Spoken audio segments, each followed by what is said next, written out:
오늘 99주년 3.1절을 맞아 뉴욕과 뉴저지에서 기념식이 개최돼 대한민국 독립을 위해 희생한 순국 선열들의 숭고한 뜻을 기렸습니다. 뉴욕 한인회가 추진해온 이민사 박물관이 오늘 공식 개관했습니다. 이민 역사를 보존하고 후세들에게 정체성을 심어줄 수 있는 장소로 활용됩니다. 7번 전철을 뉴저지주까지 연장하는 프로젝트가 또다시 검토되고 있습니다. 연방대법원이 이민 구치소 수감자에게는 정기적으로 보석 심리를 제공하지 않아도 된다는 판결을 내렸습니다. 조지아주의 한 고등학교에서 50대 교사가 교실에서 총을 쏘는 사건이 발생해 또 한 번 충격을 주고 있습니다. 이상은 이 시각 주요 뉴스입니다. 시청자 여러분 안녕하십니까? KBN 뉴스입니다. 오늘 99주년 3.1절을 맞아 뉴욕과 뉴저지에서 기념식이 개최됐습니다. 기념식에 참석한 한인들은 대한민국 독립을 위해 희생한 순국 선열들의 숭고한 뜻을 기렸습니다. 지한샘 기자가 보도합니다. 대한민국 만세! 만세! 만세! 만세! 만세! 만세! 오늘 제99주년 3.1절을 맞아 뉴욕과 뉴저지에서 기념식이 개최됐습니다. 뉴욕 한인회, 주 뉴욕 대한민국 총영사관, 민주평통 뉴욕협의회 등 한인단체들은 오늘 오전 뉴욕 한인회관에서 공동으로 3.1절 기념식을 개최하고 대한민국의 독립을 위해 희생된 순국 선열들의 정신을 되새겼습니다. 문재인 대통령은 박효성 총영사가 대독한 기념사에서 3.1운동의 정신은 민주공화국으로 나가는 힘이 되었고 국민이 주인인 나라를 만들게 되었다며 3.1운동이라는 거대한 뿌리가 한반도의 평화와 번영을 이룩하게 할 것이라고 말했습니다. 3.1운동이라는 이 거대한 뿌리는 결코 시들지 않습니다. 공정하고 정의로운 나라는 이미 국민들 마음 구석구석에서 99년 전부터 자라나고 있었습니다. 이 거대한 뿌리가 한반도에서 평화와 번영의 나무를 튼튼하게 키워낼 것입니다. 뉴저지 한인회도 오늘 오전 한인회관에서 뉴저지 지역 정치인들과 한인 단체장들이 함께 기념식을 개최했습니다. AWCA 재미경 사무총장이 독립선언서를 낭독하고 지역 정치인들의 축사에 이어 상록회와 재향 군인회장이 만세 삼창을 이끌었습니다. KBN 뉴스 지한샘입니다. 뉴욕 한인회가 추진해온 이민사 박물관이 오늘 공식 개관했습니다. 박물관은 과거 선조들의 이민 역사를 기록 보존하고 후세들에게 정체성을 심어줄 수 있는 장소로 활용됩니다. 뉴욕 한인회는 앞으로도 꾸준히 자료를 수집해 박물관의 위상을 갖춰갈 계획입니다. 보도에 지한샘 기자입니다. 오늘 오후 뉴욕 한인회관에서 뉴욕 한인 이민사 박물관 개관식이 열렸습니다. 개관식에는 그레이스 맥 연방 하원의원, 일레인 필립스 뉴욕주 상원의원, 박효성 뉴욕 총영사 등 다수 정치인과 한인 단체장들이 박물관 개관을 축하하기 위해 참석했습니다. 김민선 뉴욕 한인 회장은 동포 사회와 약속을 지키게 돼 기쁘다며 한인 이민사 박물관이 후세로 하여금 한국인으로서 자긍심을 가질 수 있는 공간이 되길 바란다고 말했습니다.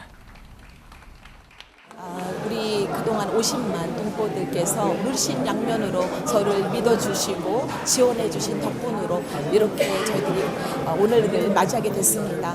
이 자리를 빌어 우리 동포 여러분들께 진심으로 감사드립니다. 한인 이민사 박물관은 한인 이민이 공식적으로 시작된 1880년대부터 현대에 이르는 기간을 테마별로 나눠 이민 역사의 흐름을 한눈에 살펴볼 수 있습니다. 박물관 한켠에 배치된 위안부관에서는 위안부의 참혹한 역사를 보여주는 동영상과 위안부 할머니들의 넋을 기리는 평화의 소녀상을 찾아볼 수 있습니다. 김민선 회장은 앞으로 박물관 가이드나 한인 이민사 역사 자료 배치 등 박물관이 한인 사회의 훌륭한 자산이 될 수 있도록 발전시켜 나갈 것이라고 말했습니다. KBN 뉴스 지한샘입니다. 7번 전철을 뉴저지주까지 연장하는 프로젝트가 또다시 검토되고 있습니다.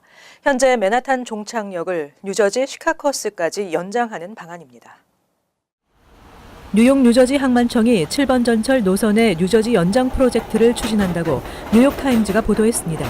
항만청은 현재 포화 상태에 있는 뉴욕 뉴저지 구간 대중교통 탑승객 수용 확대 방안들 가운데 하나의 옵션으로 추진된다고 밝혔습니다.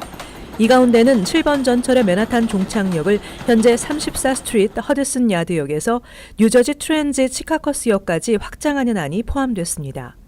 이번 프로젝트가 실현되면 뉴욕과 뉴저지의 대중교통 이용객이 지금보다 2배 증가할 것으로 예상되고 있습니다.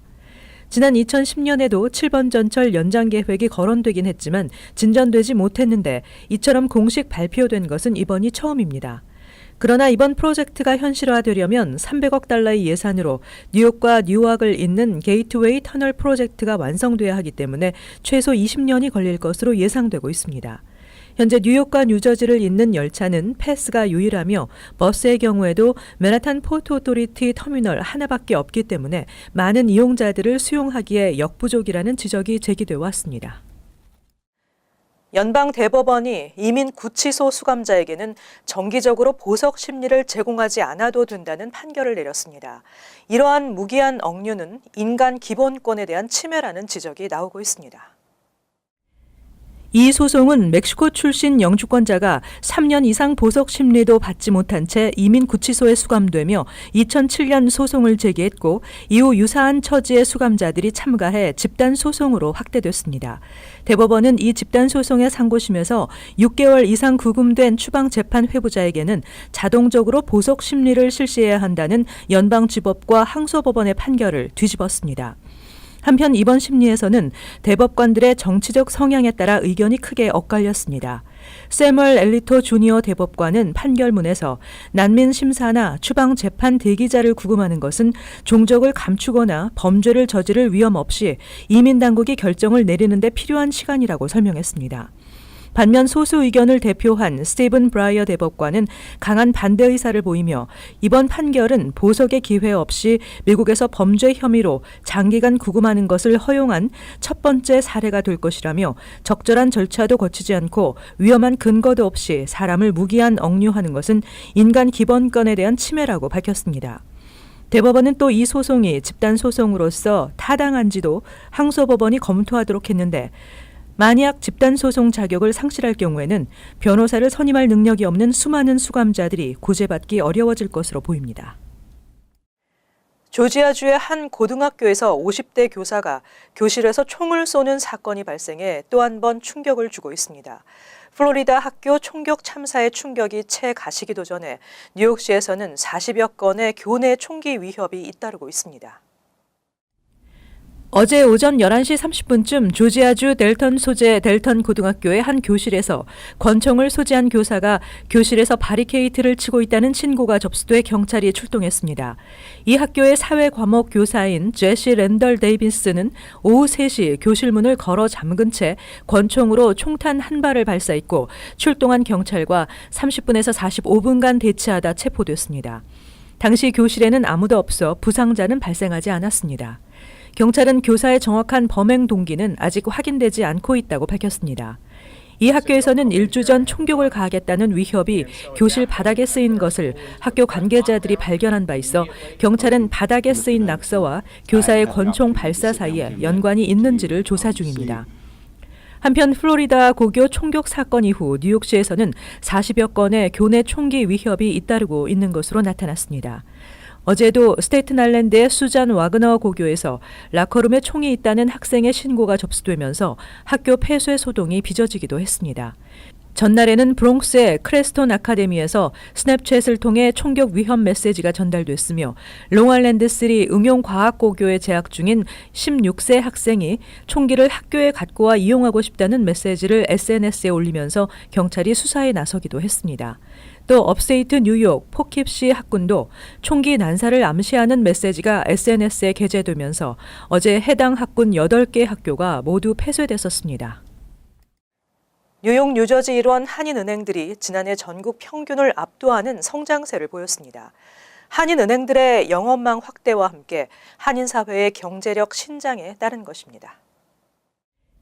연방예금보험공사 보험에 가입된 총 5,670개 은행들의 지난해 4분기 실적과 한인은행들의 실적을 비교한 결과 한인은행들의 자산, 대출, 예금 등 외형 성장세는 전국 은행 평균의 신장세를 압도했습니다. 뉴욕 뉴저지 일원에서 영업 중인 한인은행 10개의 자산 규모는 265억 4,816만 5천 달러로 2016년보다 7.95% 늘어나 전국 은행권의 성장률보다 2배 이상 높았습니다. 한미은행, 퍼시픽시티은행, 신한은행 아메리카, 메트로시티은행, 노아은행, 뉴뱅크, 뉴밀레니엄뱅크 등 7곳은 두 자릿수의 증가율을 보였습니다. 한인은행 10곳의 지난해 대출 성장률도 9.18%로 전국 평균보다 2배 가까이 앞섰습니다. 예금 성장률도 전국 평균보다 2배 가까이 높은 6.21%를 기록했습니다. 한인은행 10곳의 지난해 말 기준 순이익 누계는 2억 7,742만 6천 달러로 2016년보다 16.47% 증가했습니다. 한인은행 관계자들은 지난해 신규 지점 오픈 등 영업망 확대, 서부 기반의 은행의 동부 진출, 한인사회 경제력 신장 등이 성장세를 이끌었다고 분석했습니다. 한편 연방예금보험공사는 2017년 4분기의 은행 전체 순이익은 255억 달러로 2016년 같은 기간에 177억 달러보다 40.9% 감소했다고 발표했습니다. 내년부터 스마트폰이나 크레딧 카드 등으로 결제 가능한 첨단 요금 결제 시스템이 도입됩니다. 당분간은 기존 메트로 카드와 첨단 시스템 모두 사용이 가능합니다. MTA는 내년 5월부터 일부 전철역과 버스에 메트로 카드를 구입하지 않고 데빗과 크레딧 카드, 스마트폰 등으로 요금을 지불할 수 있는 첨단 요금 결제 시스템을 설치할 계획이라고 AP통신이 보도했습니다. 특히 애플페이 등으로도 지불할 수 있어 MTA 산하의 롱아일랜드 레일로드와 메트로 노스도 따로 티켓을 구입할 필요 없이 요금을 지불할 수 있게 됩니다. 내년 말까지 전철역에 500대, 버스에 600대의 차세대 요금 지불기가 설치될 예정입니다. MTA는 기존 메트로카드 이용자들을 위해 2023년까지는 메트로카드로도 대중교통요금을 지불할 수 있도록 한다는 계획입니다. 올 여름부터 뉴욕시 페리의 새로운 노선들이 운영됩니다. 적절한 교통수단이 없었던 로이스트 지역의 시민들의 출퇴근과 통학이 보다 편리해질 것으로 예상됩니다. 올해 여름부터 로이스트 사이드 루트와 사운드 뷰 루트, 페리 노선이 새롭게 운항될 예정이라고 빌 드블라지오 시장이 어제 밝혔습니다. 이 두 개의 새로운 페리 노선을 위해 로우 맨하탄의 콜리어스 훅 파크 지역에 새 선착장이 건설돼 올해 여름 개장되며 퀸즈와 사우스 브롱스, 로우 이스트 사이드, 어퍼 이스트 사이드 지역으로 통근하는 뉴욕 시민들의 통근 시간이 단축될 것으로 보입니다. 드블라지오 시장은 로이스트 사이드 지역의 시민들에게 적절한 교통수단이 없었다며 시민들의 출퇴근과 통학에 도움이 될 것이라고 전했습니다. NYC 페리의 새로운 노선들은 로이스트 사이드 노선의 경우 맨해탄 월스트리트, 피어 11, 로우 맨해탄의 콜리어스 훅, 스타이버슨트, 이스트 34 스트리트, 퀸즈 롱아일랜드 시티를 연결하게 되며 연간 이용객이 약 100만 명에 이를 것으로 예상됩니다. 사운드뷰 노선은 브롱스와 이스트 90 스트리트, 이스트 34 스트리트, 맨하탄 월 스트리트, 피어 11 구간을 운행하게 되며 연간 약 40만 명의 이용객이 사용하게 될 것으로 기대되고 있습니다. 뉴욕시 건물의 비상계단이 위험한 수준인 것으로 나타났습니다. 비상계단에 대한 안전검사가 제대로 실시되지 않고 있다는 지적입니다. 소호에서 길을 가던 시민의 머리 위에 비상 계단이 떨어져 사망한 사건 후에 팍스뉴스가 맨하탄 헬스키친 지역에서 무작위로 선정한 5곳의 비상 계단을 조사한 결과 모두 위험 수준 평가를 받았습니다. 부식 상태가 심각하며 일부 계단은 건물 외벽에 고정돼 있지 않아 사람이 한꺼번에 몰리면 붕괴될 위험이 높다는 지적을 받았습니다. 또 팍스뉴스가 3일날 민원 신고에 접수된 비상 계단 관련 민원 사례를 분석한 결과 지난 12개월 동안 약 1,700건이나 접수됐습니다. 팍스뉴스에 따르면 뉴욕시에서는 6층 이상 건물을 소유하고 있는 건물주는 5년에 한 번 비상계단 안전검사를 실시해야 합니다. 5층 미만 건물은 이 검사 규정마저도 적용되지 않고 있어 사실상 5층 미만 건물의 비상계단은 안전검사가 아예 이루어지지 않고 있는 것입니다. 소호 사고 당시 숨진 사람은 롱아일랜드 나소 카운티 가든시리에 사는 리처드 마치아트로 머리에 큰 부상을 입고 병원으로 옮겨졌으나 하루 뒤 숨졌습니다. 또 마치아트 외에도 한 20대 여성이 추락한 비상계단 잔해물에 맞아 다치기도 했습니다.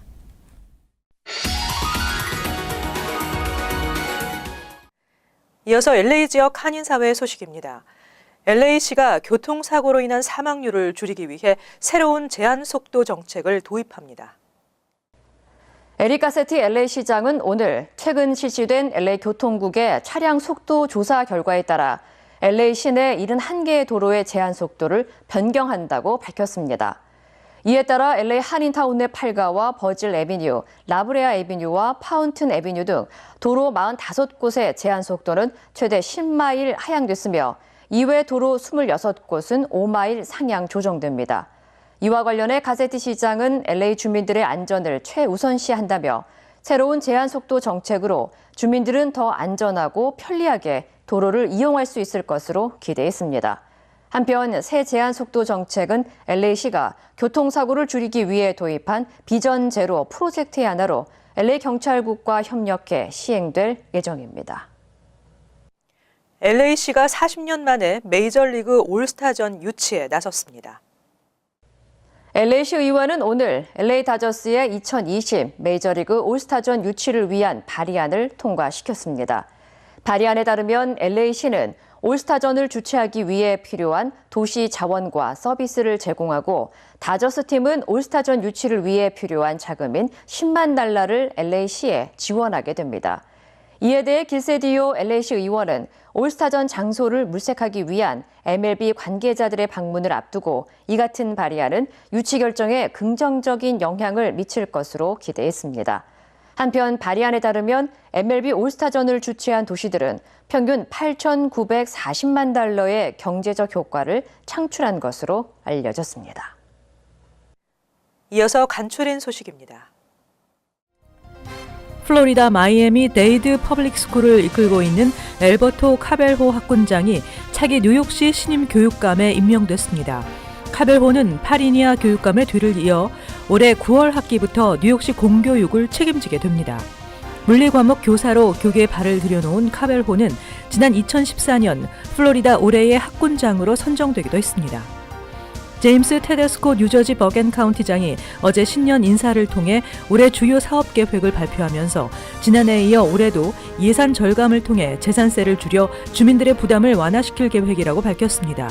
특히 학교의 보안 시스템을 강화하고 학생들의 정신건강 교육에 집중할 것을 밝혔고 그 외에 재향군인의 의료 서비스를 확대하고 공원과 휴양시설 등의 확충 계획도 밝혔습니다. 레코드지에 따르면 뉴저지주 교통국이 주의회에 신호 위반 감시 카메라를 운영할 수 있도록 관련 법안을 제정해 줄 것을 요청했다고 레코드지가 보도했습니다. 교통국은 또 지난 5년 동안 25개 타운 77개 교차로에서 신호 위반 감시 카메라를 시범 운영한 결과 차량 충돌 등 교통사고가 크게 줄었다는 평가서를 첨부해 제출한 것으로 알려졌습니다. 한 고등학교에서 치러진 ACT 시험의 답안지 수백 개가 운송 도중 사라져 해당 학생들이 재시험을 치른 것으로 뒤늦게 드러났습니다.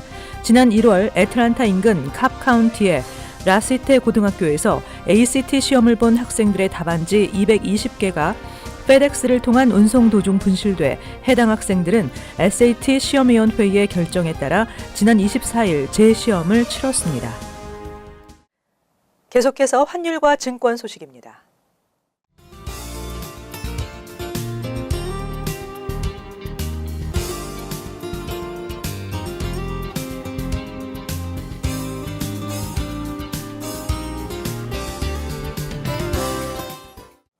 끝으로 날씨 전해드립니다. 금요일은 기온이 많이 떨어지고 바람이 불며 비가 온 후에 밤에는 눈이 예상됩니다. 낮 최고 기온은 화씨 43도, 섭씨 영상 6도, 밤 최저 기온은 화씨 33도, 섭씨 영상 1도. 토요일은 바람이 부는 날씨에 대체로 맑겠습니다. 일요일 대체로 맑겠습니다. 이상으로 KBN 뉴스를 마칩니다. 시청해주신 여러분 고맙습니다.